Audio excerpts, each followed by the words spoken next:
No, that's definitely a case of the John Lennon line, life is what happens when you're busy making other plans. Me and the rest of the cast, we joke about it a lot that I don't think any of us thought at the time that Nightmare on Elm Street Part 4, The Dream Master, would come to define Yeah.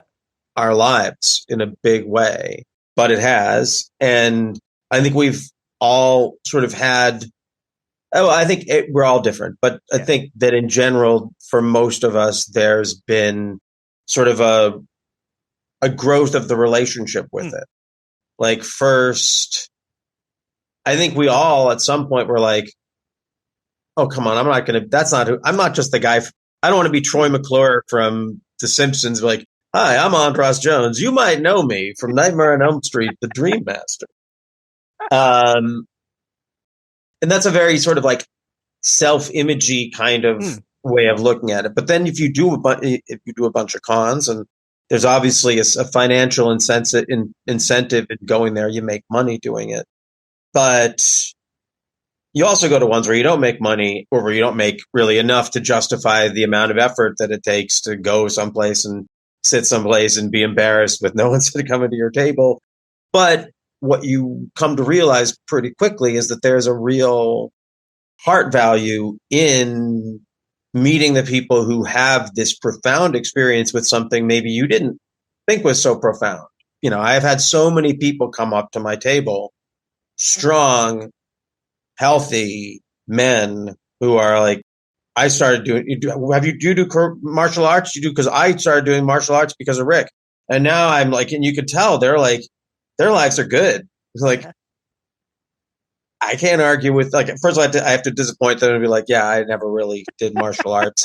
I've often thought if I was smart, I would have just started a line of dojos, Rick's Dojos in 1989. I'd be set now.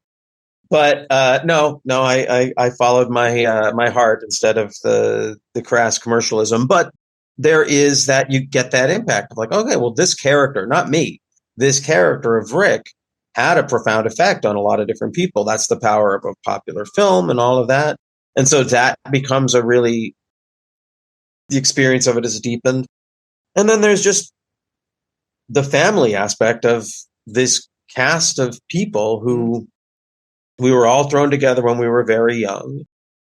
And now most of us have more family reunions with each other than we have with our real families. And they're more fun because when we get together, everyone's treating us like we're movie stars and throwing money at us, which is not the experience of a family reunion.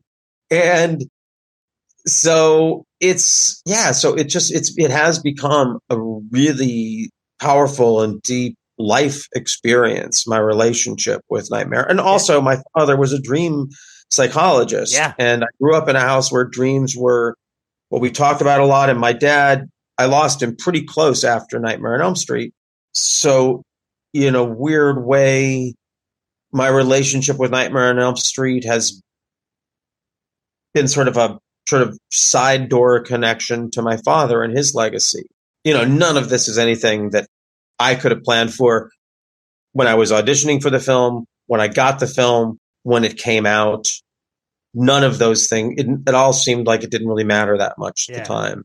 But now, yeah, as you say, it defines me.